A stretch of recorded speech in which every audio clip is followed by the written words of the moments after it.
आप सभी को राधे कृष्णा। दोस्तों, मैं आराधना आप सभी का आपके अपने यूट्यूब चैनल में स्वागत करती हूं। दोस्तों, आज की जो मैं कहानी जो आज की लीला कथा मैं लेके आप लोगों के समक्ष आई हूं, बहुत ही करुणामयी, बहुत ही दर्द भरी ये कहानी है।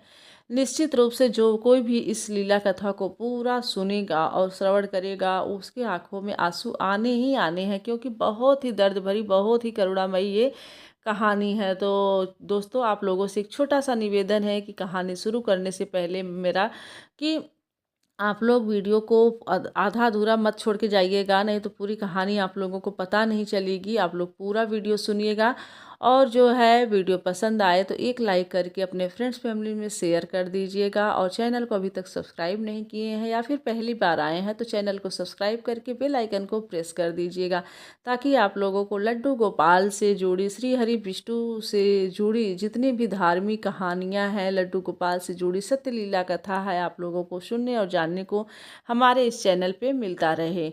तो चलिए दोस्तों, आज की हम लीला कथा आप लोगों को सुनाते हैं। तो आज की लीला कथा हमारे साथ शेयर की हैं अन्नू जी। अन्नू जी बताती हैं, कहती हैं कि वो अपने पेरेंट्स की अकेली इकलौती बेटी थी। मतलब उनके मम्मी पापा थे और वो थी, उनके कोई भाई बहन नहीं थे। उनके पापा का एक छोटा सा व्यापार चलता था। मतलब मिला जुला के बहुत ही खुशहाल परिवार था, सब कुछ बहुत ही अच्छे से चल रहा था। और उनकी मम्मी जो हैं, अन्नू की मम्मी जो हैं, लड्डू गोपाल की बहुत सेवा करती थी और सब कुछ बहुत ही अच्छे से, मतलब हंसता खेलता परिवार था और इकलौती थी। उनकी माँ उनसे बहुत प्यार करती थी। अचानक से क्या हुआ कि उनकी मम्मी की तबीयत खराब हुई और इतना ज़्यादा तबीयत खराब हुई कि उसमें वो चल बसी, यानी कि गुजर गईं। तो अब क्या हुआ कि उनके घर में एकदम, मतलब कि पूरा घर ही जैसे लग रहा था कि उनकी माँ के जाने के बाद ना पूरा घर ही पूरा डगमगा गया। अन्नू जैसे एकदम बिखर सी चुकी थी, एकदम छोटी सी बच्ची। अब वो सोचिए कि बिना माँ के एकदम बिखर सी गई थी। बहुत ही, मतलब कि कम उम्र था अन्नू का, मिला जुला कि वही 10 साल था, इससे ज़्यादा नहीं था। 10 साल बताती हैं कि 9-10 साल के हम थे जिस टाइम उनकी माँ गुजरी थी। अभी इनके पापा भी व्यापार की वजह से कभी कभी बाहर चले जाते थे, तो अन्नू अकेली घर में रहती थी। तो बहुत समस्या होता था। तो फिर कुछ दिन बीता, अब माँ के जाने के बाद इनके लगभग ऐसे ही 1 साल बाद सब लोग कहने लगे इनके पापा से, अन्नू के, कि आप क्या करिए कि दूसरी शादी कर लीजिए, क्योंकि अभी आपकी कच्ची गृहस्थी है और अन्नू भी बहुत छोटी है, आप भी बाहर चले जाते हैं तो घर को भी संभालने वाला कोई चाहिए। तो आप दूसरी शादी कर लेंगे, दूसरी पत्नी आएगी तो आपका वो घर संभाल लेगी, अन्नू का भी ध्यान रखेगी, आपका घर भी संभाल लेगी। तो सब लोग कहने लगे, जो भी इनके रिलेशन के लोग थे, इनके परिवार के लोग थे, सब लोग कहने लगे। फिर इनके पापा क्या किए कि दूसरी शादी कर लिए। जो इनकी, मतलब कि अन्नू की जब दूसरी माँ आई तो भाई क्या हुआ कि सब कुछ ठीक ठाक चल रहा था, लेकिन सौतेली माँ तो सौतेली माँ ही होती है ना। वो क्या करती थी कि जब भी इनके अन्नू के पापा घर में रहते थे तो अन्नू के साथ वो बहुत ही प्यार से, मतलब कि रहती थी। बहुत ही, मतलब दिखावा करती थी कि हम अन्नू को बहुत प्यार करते हैं, बहुत अच्छे से रख रहे हैं।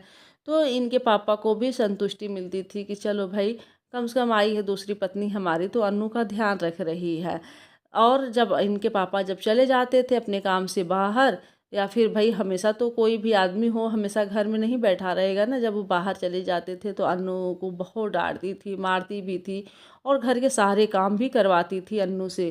तो बहुत, और इनके जो कन्हैया थे, कन्हैया जो है लड्डू गोपाल, जिन जो इनकी माँ, पहले वाली जो माँ थी, वो जो सेवा करती थी, उनकी भी वो सेवा ध्यान से नहीं करती थी। जो दूसरी वाली माँ आती थी वो पूजा पाठ बिल्कुल नहीं करती थी। तो कन्हैया भी उनके जो है दिन के दिन ऐसे ही भूखे पड़े रहते थे, न नहलाना न धुलाना, न उनको खिलाना पिलाना, कुछ भी नहीं। इससे पहले अन्नू अपना, भाई अन्नू तो छोटी ही थी, बच्ची ही थी। तो क्या हुआ, धीरे धीरे भाई 2-3 साल के ऐसे ही दिन बीते। मतलब कि टाइम जब उनकी माँ के बारे में, तो अन्नू मिला जुला के 12-13 साल की हुई। तो फिर बगल में एक आंटी रहती हैं, तो वो अन्नू से कहने लगी, कही कि अन्नू बेटा, तुम्हारी माँ ना जो है लड्डू गोपाल की सेवा बहुत करती थी, तो तुम ना उनको ऐसे मत छोड़ना।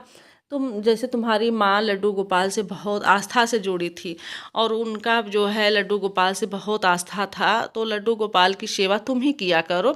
और लड्डू गोपाल सब कुछ तुम्हारे साथ बहुत अच्छा करेंगे, तुम लड्डू गोपाल की सेवा करना बंद मत करना, कभी भी बंद मत करना। और तुम लड्डू गोपाल की सेवा किया करो, उनको नहला धुला के उनको भोग लगा दिया करो बेटा, उनको जो है धूप दीप दिखा दिया करो, जैसे जैसे होता है सब कुछ वो बहुत ही अच्छे से अन्नू को जो है समझाती हैं। तो अन्नू बोलती है कि ठीक है आंटी, अब मैं ही अपने कन्हैया की सेवा करूँगी। तो जब वो कन्हैया की सेवा करती थी और भोग लगाने के लिए जब कन्हैया को कुछ लेके जाती थी, तो उसके लिए भी इनकी जो सौतेली माँ थी बहुत डांटती थी, बहुत चिल्लाती थी। मतलब इन सब चीज़ों से एकदम बेचारी अन्नू तंग आ गई थी, बहुत परेशान हो गई थी, क्योंकि मतलब हमेशा चिल्लाना, डांटना, मारना, काम घर का करवाना, तो अन्नू जो है मतलब एकदम सहन करती थी, कहती थी कि चलो हमारी यही किस्मत में था तो हम यही करेंगे। और मतलब कि अपने पिताजी से भी नहीं बताती थी, अपने पापा से भी नहीं बताती थी, क्योंकि सोचती थी कि पापा से बताएंगे तो वो भी परेशान होंगे, बताने से कोई फ़ायदा नहीं। वो बस अपनी किस्मत मतलब समझ के स्वीकार कर ली थी कि हमारी किस्मत में यही लिखा था, बचपन में ही मेरी माँ को छीन लिए, चलो हमारी किस्मत में यही है, जितने दिन हम यहाँ रहेंगे उतने दिन हम इनका सहन कर लेंगे, कोई बात नहीं। प्रभु जब हमारी किस्मत में यही लिखे हैं तो यही सही, हमको कोई वो नहीं है। बेचारी रो के गा के इतना मतलब कि अंदर ही अंदर अपना जैसे रो रो के अपना बर्दाश्त कर ले रही थी, लेकिन अपने पिता से कुछ भी नहीं बताई। ऐसे ऐसे वो बड़ी हो गई, अन्नू जो है मतलब बड़ी हो गई और अब शादी की योग्य हो गई। तो धीरे धीरे समय बीतता गया और बच्चे भाई बड़े हो जाते हैं, कब बड़े हो जाते हैं बच्चे पता भी नहीं चलता है। तो अन्नू का तो ये दिन जैसे लग रहा था कि कई साल मतलब बीत गए, मतलब उनकी माँ के गुजरने के इन जो है 10-12 साल जो ऐसे बीते, मतलब कि 20-22 में शादी हुई थी अन्नू की, ऐसे बीते जैसे लग रहा था कि कई जन्म के बीत गए, क्योंकि उसकी जो है सौतेली माँ अन्नू की इतनी परेशान कर डाली थी अन्नू को कि वो ये सोचती थी कि चलो भाई ससुराल में हम जाएंगे तो वहाँ हमारी सासू माँ मिलेगी तो शायद वो हमें प्यार दे, जितने दिन यहाँ रहेंगे मैं इनके ताने बाने सुन लूँगी, इनके डांट मार हम सुन लेंगे, लेकिन ससुराल में जाएंगे तो वहाँ सासू माँ से शायद मुझे प्यार मिले। तो फिर क्या होता है कि अन्नू के पिता जब अन्नू की शादी योग्य हो गई, 22 साल की हो गई, तो हर एक बाप सोचता है ना कि हम अपनी बच्ची का जो है विवाह कर दे टाइम से और अपने वो ससुराल चली जाए, तो हर एक पिता सोचता है। वैसे ही अन्नू के भी पिता यही सोचे और अन्नू का 22 साल में विवाह कर दिए और विवाह करके वो विदाई किए। तो अन्नू जो है अपने साथ कन्हैया को अपने ससुराल लेके गई थी। अन्नू अपने साथ जब कन्हैया को अपने ससुराल लेके गई दोस्तों, तो फिर क्या होता है कि जब वहाँ ससुराल लेके जाती है कन्हैया को, तो उसकी सासू माँ जब कन्हैया को अन्नू के हाथों में देखती है, तो बहुत जैसे अजीब सा व्यवहार, मतलब कुछ नहीं रिएक्ट करती है, कोई उतना वो नहीं, जैसे गुस्से में देखती है। तो अन्नू को ये चीज़ थोड़ा सा अजीब सा लगा कि सासू माँ मुझे ऐसे गुस्से में क्यों देख रही हैं, क्या हुआ। तो कोई न उनके सासू माँ न उनके ससुर कोई भी अन्नू का ढंग से कोई स्वागत नहीं किया, कोई ढंग से बात नहीं करते थे अन्नू से। तो अन्नू जो है अपना भाई चलो ठीक है, अपना उस दिन आई रात्रि में अपना सोई, फिर सुबह उठी अपना नहा धो के अपना पूजा पाठ करने लगी। पूजा जब कन्हैया को जो है भोग लगाने के लिए अपनी सासू माँ से पूछती है, तो सासू माँ कहती हैं कि हमारे पास कुछ भी नहीं है भोग लगाने के लिए, जो है वही है, कुछ नहीं है मंदिर में, एक्स्ट्रा हमारे पास कुछ भी नहीं है। फिर कन्हैया जैसे अन्नू को बड़ा अजीब सा लगता है कि मम्मी जी हमारा पहला दिन है ससुराल में, ऐसा कैसे बोल रही हैं। फिर भी वो इग्नोर कर देती है, सोचती है कि छोड़ो जाने दो, ऐसे ही हो सकता है बोली हूँ। फिर उनके ससुर भी हमेशा मतलब कि अजीब सा व्यवहार करते थे, उनकी सासू माँ अजीब सा व्यवहार करती थी, हमेशा कुछ न कुछ। एक दिन जो है मतलब काम भी वो करती थी अन्नू ना, तो भी वो डांटती रहती थी कि ये काम सही से नहीं कर रही हो, वो काम सही से नहीं कर रही हो, क्या सीख के आई हो, तुम्हारी माँ क्या सिखाई है। तो अन्नू को जैसे बड़ा अजीब सा लगता था कि, और साथ में ये भी ताने हमेशा मारती थी कि कन्हैया को भी, लड्डू गोपाल को भी एक ठो मूर्ति भी लेके चली आई हो, अपने पास एक ठो मूर्ति भी लेके चली आई हो, अपने तो आई ही हो, एक ठो मूर्ति भी उठा के लेके चली आई हो, इसकी क्या ज़रूरत थी लाने की। फिर जो है इन सब चीज़ों से ना जैसे अन्नू को बड़ा अजीब सा लगता था कि ऐसा क्यों, लेकिन एक दिन उनकी सासू माँ के मुंह से निकल ही गया, उनकी सासू माँ जो हैं बोलने लगी, कहीं कि आई तो हो ससुराल से, कुछ दान दहेज तो लेके आई नहीं हूँ। मैं तो सोची कि तुम्हारा बाप जो है कुछ अच्छा खासा दान दहेज देगा, सामान देंगे, कुछ नहीं लाई हो। बस साथ में क्या लाई हो, एक ठो मूर्ति, उसका भी खर्चा बढ़ा हुआ है, उसको भी रोज़ तुम्हें भोग लगाने के लिए चाहिए। रोज़ उसकी सेवा में बैठी रहती हो, घर का काम छोड़ के उसकी सेवा में बैठी रहती हो, नहलाना धुलाना, उनको श्रृंगार करना उनका। इन सब चीज़ों से तो मतलब बार बार उनके ससुर भी यही बात कहते थे कि तुम्हारा बाप कुछ नहीं दिया है, तुम्हारा बाप कुछ नहीं दिया है। अन्नू की सासू माँ भी यही बोलती थी। फिर अजीब सा मतलब कि अन्नू को लगता था कि ऐसे कैसे, ये एक दिन बहुत ज़्यादा ये लोग बोलने लगे। फिर अन्नू से बर्दाश्त नहीं हुआ। अन्नू कही कही कि मम्मी जी आप ऐसा क्यों बोल रही हैं, देखिए हमारे पिता जी का एक छोटा सा व्यापार है, उनसे जितना बन पड़ा वो हमें दिए हैं। भाई उनके पास बहुत ज़्यादा नहीं था कि बहुत ज़्यादा वो देते, लेकिन जितना उनसे बन पड़ा है देने के लिए उतना मुझे दिए हैं। आप लोग ऐसे कैसे बोल सकती हैं।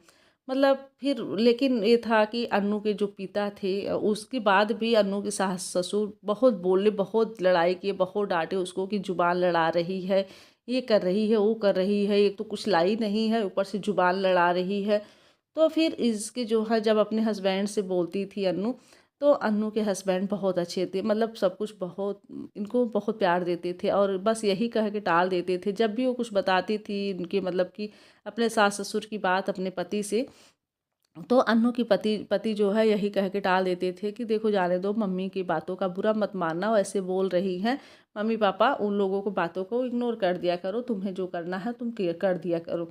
तो फिर वो सोचती थी कि चलो ठीक है कोई बात नहीं, कम से कम हमारे पति तो हमसे प्यार कर रहे हैं, हमारे पति तो हमको समझ रहे हैं, और जो है हमारे कन्हैया हमारे साथ हैं। तो इन सब चीज़ों को लेकर वो बड़ी खुश रहती थी। प्लस पॉइंट उसका यही था अन्नू का कि चलो कम से कम पति हमारा हम साथ है और हमें प्यार कर रहे हैं हमारा पति, और जो है हमारे कन्हैया हमारे साथ हैं। तो इन सब चीज़ों को लेकर खुश रहती थी, बाकी सारी चीज़ों को इग्नोर कर देती थी।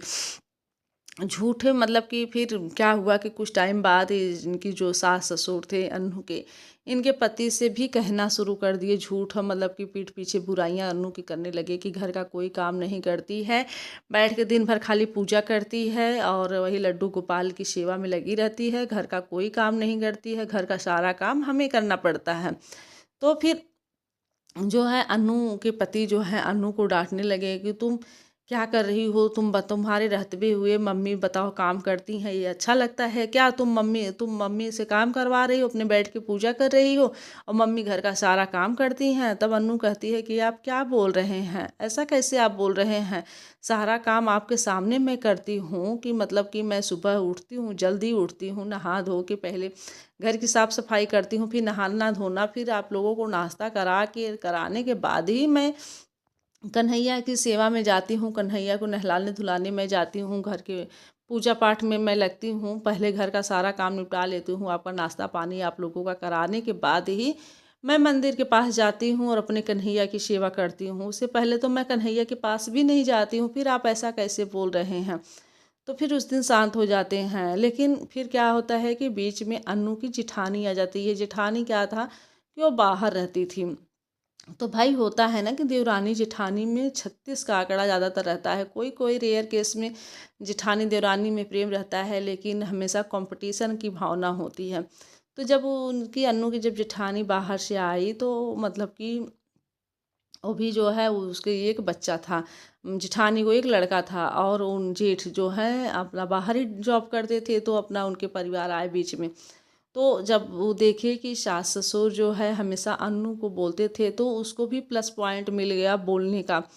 तो वो भी जो है कहने लगी, मतलब कि ऐसे ही अन्नू के पति के कान भरने लगी, कही कि भैया सच में जो है अन्नू जो है सच में कुछ नहीं, ज़्यादा काम नहीं करती है, सुबह उठती है नहा के पहले मंदिर में ही बैठ जाती है पूजा करने, ही एक ठो मूर्ति लाई है उसी की सेवा में लगी रहती है दिन भर, और घर के काम हम ही लोगों को करना पड़ता है, मैं आई हूँ मैं करती हूँ, और मेरे आने से पहले मम्मी बताती हैं कि वो खुद करती थी।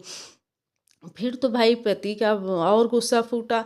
अब जो है क्या होता है कि अन्नू के पास आते हैं और चिल्लाने लगते हैं कि मतलब अब भाभी भी आई है तो भाभी भी झूठ बोल रही हैं कि तुम काम नहीं करती हो, सब लोग झूठी बोल रहे हैं, एक ठो तुम ही सही बोल रही हो। अब क्या होता है कि अन्नू को बहुत तकलीफ होती है, बहुत दुख होता है। और वो जाती है कन्हैया के पास, बहुत रोती है कि एक पति थे जो कि मुझसे प्यार करते थे, वो भी मुझ पे डांट रहे हैं, मुझे नहीं समझ रहे हैं, उन लोगों के बातों में आ रहे हैं, बहुत चिल्लाते हैं एकदम बहुत। अब तो ये हो गया है कि अन्नू का ये हाल हो गया कि अन्नू का बात सुनने वाला भी कोई नहीं था। जब भी उसको कोई कुछ कहना रहता था तो बस वो कन्हैया के पास जाती थी, रोती थी और अपने मन की सारी बातें कन्हैया से कहती थी और कह के फिर चली आती थी। तो ऐसा उसका हो गया था बेचारी का, और सारा काम उसी को करना रहता था, कोई कुछ भी नहीं करता था। जिठानी आई थी, जिठानी भी बैठी रहती थी दिन भर अपनी सासू माँ के पास, वही चुगली करती थी और जो है अन्नू को सारा काम करना पड़ता था। एक दिन क्या हुआ कि अन्नू के घर में जैसे ससुराल में कुछ गेस्ट आने वाले थे, तो भाई ये होता है ना कि जब गेस्ट आते हैं तो घर में तरह तरह की चीज़ें बनने लगती हैं। तो फिर क्या हुआ कि अन्नू की सासू माँ बोलती हैं कि अन्नू जो है ये चीज़ें बना दो, और जो है खाने में बहुत ही अच्छी अच्छी चीज़ें बना दो। मतलब जितनी भी चीज़ें थी, मतलब कि खीर, हल पूड़ी और पनीर वगैरह जो भी था, सब कुछ बहुत ही, रायता, दही बूंदी, सब कुछ बनाने के लिए बोल दी। तो अन्नू कहती है कि ठीक है मम्मी जी, मैं बना दे रही हूँ। मतलब 4-5 लोग आने वाले थे, तो अन्नू जो है बनाने लगी, तो सब कुछ बनाने बनाने में लेट हो रहा था। तो कहती है कि सब कुछ बना ली थी, बस पूड़ियाँ निकालनी थी अन्नू को। तो अन्नू कहती है कि मम्मी जी बस 2 मिनट में मैं आ रही हूँ, कान्हा को सुलाने का टाइम हो, अरे हो भोग लगाने का टाइम हो रहा है रात्रि में, बस मैं आप यही 2 पूड़ियाँ निकालते रहिए, मैं जो है दो मैं कान्हा को जो है थोड़ा सा मैं कुछ खिला पिला के, मैं देख रही हूँ मंदिर में क्या है, और खिला पिला के जो है मैं आ रही हूँ कान्हा को, फिर आप पूड़ियाँ निकाल दीजिए, तब तक 2-4 पूड़ियाँ आप निकालते रहिए, मैं आ रही हूँ। बेचारी का कहने का तो हिम्मत नहीं पड़ रहा था, लेकिन मजबूरी में कही कि क्या करे। इससे पहले जब भी वो कुछ भी भोग लगाने के लिए उसके ससुर ही सारा सामान लाते थे, जैसे कि मार्केट से जो भी खाने पीने की ज़रूरत की जो भी घर की चीज़ें रहती थी, सब कुछ उसके ससुर ही लाते थे, क्योंकि उसके हस्बैंड तो बाहर चले जाते थे जॉब पे और वो आते थे शाम को। तो जो भी सामान लाना रहता था ससुर से ही कहती, मतलब मंगवाया जाता था, ससुर ही लाते थे। तो जब भी अन्नू कहती थी कि पापा जो है मेरे लड्डू गोपाल के लिए कुछ फल मीठा कुछ भी लेते आइएगा, तो उसके ससुर ना बहुत तेज़ी से डांट के चुप करा देते थे कि हमारे पास इतने पैसे नहीं है, खुद के खाने के लिए तो है नहीं, और चले हाँ तुम्हारे कन्हैया को जो है हम फल और मिठाई खिलाने। तुम्हारे जैसे तो जैसे तुम भिखारी हो, ऐसे तुम्हारे कन्हैया भी भिखारी हैं, ज़्यादा बकवास मत किया करो, जैसे हो वैसे रहो, समझी ना, शांति से पड़े रहो, हमारे पास पैसे वैसे नहीं है तुम्हारे कन्हैया को रोज़ रोज़ मिठाई और फल लाने के लिए। कुछ भी नहीं लाए थे। अब कन्हैया को जैसे कुछ भी रूखा सूखा गुड़ चीनी इन सब चीज़ों का भोग लगा देती थी अनु, और मन ही मन बहुत, मतलब कि वो होती थी तकलीफ़, उसको होता था कि उसके घर में इतना सब कुछ बनता है लेकिन कन्हैया को कुछ भी भोग लगाने के लिए उसे नहीं मिलता है, बस रूखा सूखा वही गुड़ मिश्री इन सब चीज़ों का वो भोग लगाती थी। तो उस दिन जब वो गई, अच्छा उसकी सासू माँ बहुत गुस्से में तो बोली, चिल्लाने लगी कि तुम्हारा तो, और जो है अब क्या होता है कि उसी बीच मेहमान लोग भी आए थे, अब उन लोगों को खाने के लिए लेट भी हो रहा था, तो अब भाई संकोच बस कुछ बोल भी नहीं पा रही थी ना, कि अब हम बोले तो क्या बोले, मेहमान लोग सुन लेंगे। फिर क्या होता है कि बहुत गुस्सा में आंख दिखाते हुए कही, अच्छा हटो यहाँ से, तुम जाओ, हम पूड़ियाँ निकाल लेंगे। तो फिर ये जो है पूड़ी अपना निकालने बैठ गई इनकी सासू माँ, और जो है अन्नू चली गई कन्हैया के पास। तो उसके भी मन में विचार आया कि मम्मी जी पूड़ी बना रही हैं और मैं खीर पहले से ही बना ली हूँ, एक पूड़ी मैं मम्मी से मांग के लाती हूँ और खीर थोड़ा सा मैं आज कन्हैया को भोग लगा देती हूँ। घर में इतने तरह तरह के व्यंजन बन रहे हैं और बस हमारे कन्हैया रूखे सूखे खा के सोएंगे। फिर जाती है, बहुत हिम्मत जुटाती है और अपनी सासू माँ के पास जाती है और बोलती है, कहती है कि मम्मी एक पूड़ी उसी में से दे दीजिए, हम अपने कन्हैया को आज भोग लगा दें, सब लोग खा रहे हैं, हमारे कन्हैया जो है रूखे सूखे ही खाएंगे, एक पूड़ी दे दीजिए। इतने में उसकी माँ जो है, सासू माँ जो है, बहुत गुस्सा करती हैं, कहती हैं कि पहले तुम अपने कन्हैया को ही लाओ खिला देते हैं, उतना करते हुए मतलब इतनी गुस्से में कहती है आज तुम्हारे कन्हैया को ही पहले खिलाते हैं, लाओ आज देखते हैं तुम्हारे कन्हैया जो है ना पूरा खा लेते हैं एकदम। वो क्या करती है कि पूरा जो है कल जितनी भी पूड़ी थी ना, पूड़ी और जो तेल सहित ऐसे गरम पूड़ी कढ़ाई में से निकाली और कन्हैया के ऊपर ही ले जाके फेंक दी। कह दी लो कन्हैया खा लो अपना, आज पूड़ी तुम ही सबसे पहले खाना। और जलते तेल से और जलते जो है पूड़ियों से कन्हैया के ऊपर गया। अब इतना देख के जो है अन्नू तो एकदम घबरा गई और उसकी आंखों से आंसू आने लगे। खूब तेजी से चिल्ला बैठी उस दिन, कहती मम्मी जी अब क्या कर दी, और इतना आप कर दी है ना, आप बहुत अच्छा नहीं की है, इसका आपको भुगतान भुगतना ही पड़ेगा, चाहे जो हो जाए आप इसको भुगतेंगे जरूर। इतना कहती अब इसकी सासू माँ और भी गुस्सा करती हैं और खूब चिल्लाती हैं। और कन्हैया को अब क्या करती है, अन्नू लाती है बेचारी, एकदम ठंडे पानी से पहले पोंछती है और फिर उस पर ठंडा तेल लगाती हैं, इत्र लगाती हैं और खूब रोती है कि कन्हैया को जलन होगा जलन होगा। अब कन्हैया भाई परेशान। अब उस कन्हैया को जो है स्वप्न में आने लगे, इसको अन्नू को दूसरे उसी दिन रात्रि में कन्हैया स्वप्न में आ गए। जैसे 7-8 साल का बच्चा बोल रहा है कि माँ मुझे बहुत दर्द हो रहा है, देखो ना मेरे शरीर में पूरे छाले पड़ गए हैं। इतना सुनते ही अन्नू जो है घबरा के उठ जाती है और रोने लगती है कि ये तो मेरे कन्हैया ही थे, जो भी मुझे स्वप्न में दिख रहा है। वो तुरंत समझ जाती है कि मेरे कन्हैया ही थे, उनके शरीर पे छाले पड़ गए हैं। देखिए भक्त का भाव होता है। आजकल बहुत लोग इन भक्तों को पागल लोग समझते हैं, लेकिन ये भाव होता है जब हम अपने कन्हैया से पूरे मन से पूरी श्रद्धा से जुड़ते हैं ना भक्तों, तो ऐसा ही हो जाता है कि उनके हर एक चीज़ की हमें चिंता हो जाती है। फिर क्या होता है कि इनकी सासू माँ का दूसरे दिन ही जाती हैं मार्केट, और मार्केट से आती हैं और इनका जो है पैर फिसल जाता है, और पैर जब फिसलता है तो ये गिर जाती हैं मार्केट में ही। और जब ये गिर जाती हैं तो इनको काफ़ी चोट आती है, इनके कूल्हे की हड्डी टूट जाती है और इनको डॉक्टर जो है बेड रेस्ट बता देते हैं, ऑपरेशन का कंडीशन आ जाता है। लेकिन डॉक्टर बोलते हैं कि ऑपरेशन करने की ज़रूरत नहीं है, भगवान का शुक्रगुजार आप लोग करिए, ये धीरे धीरे इलाज से ही सही हो जाएगा, लेकिन इसमें रेस्ट चाहिए और जो है प्रॉपर रेस्ट चाहिए। फिर क्या होता है कि इनकी जेठानी जो थी वो भी अपना चली गई। जब इनकी सासू माँ गिरी ना, तो इनकी जेठानी भी चली गई अपना, जहाँ वो रहती थी, जहाँ से वो आई थी। और इनके ससुर अब क्या करते, इनके हस्बैंड भी बाहर चले गए थे। सब कुछ भुला के अन्नू ही पूरी इनकी सेवा की, अपने सासू माँ का पूरे मन से सेवा की। इसी में कन्हैया को भी जो करना रहता था करती थी, और जो है इनकी सासू माँ का भी अपने करती थी। तो इनकी सासू माँ को अंदर ही अंदर देखिए ग्लानि होती थी कि मैं आज इसको इतना मैं डांटती थी, इतना बोलती थी, और जो है यही जो है देखिए हमारी इतना सेवा कर रही। तो इनके ससुर को भी ये चीज़ रियलाइज होता है कि देखिए बड़ी बहू तो हमारी चली गई, जब देखी कितनी घर में परेशानी आ रही है, तो बड़ी बहू तो हमें छोड़ के चली गई, आज छोटी बहू ही हमारी कर रही है। जबकि हम लोग इसको इतना सुनाते थे, लेकिन फिर भी हमारी इतने मन से सेवा कर रही थी। फिर कुछ ही दिनों में उनकी सासू माँ जो है ठीक हो जाती हैं और अन्नू को इतना प्यार करने लगती हैं ना, कहती हैं कि बेटा आज तुम्हारी ही वजह से हम आज अपने पैरों पे खड़े हो पाए हैं और चल पा रहे हैं, अगर तुम इतनी सेवा नहीं करती तो कैसे होता। और जो है एक दिन उसी बीच जो है मतलब कि अन्नू के सासू माँ को ना, जैसे कोई छोटा सा बच्चा आके स्वप्न में दिखाता है कि मैया जो है, बूढ़ी मैया आप जो है मेरी अन्नू को क्यों इतना परेशान करती हो, क्यों इतना मतलब कि आप उनको सुनाती रहती हो, उनसे प्यार से रहा करो, अन्नू बहुत अच्छी है।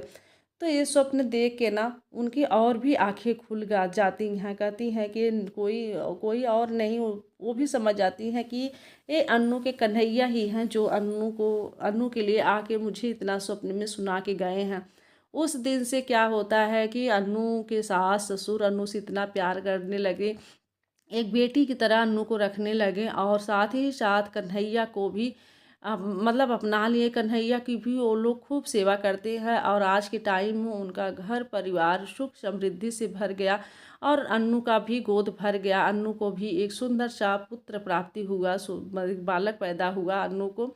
और उनके सास ससुर उनके पति अन्नू को सब बहुत प्यार करते हैं, और कन्हैया की भी पूरे घर में सेवा होती है, पूरे घर के लोग भी मतलब कन्हैया की सेवा करते हैं।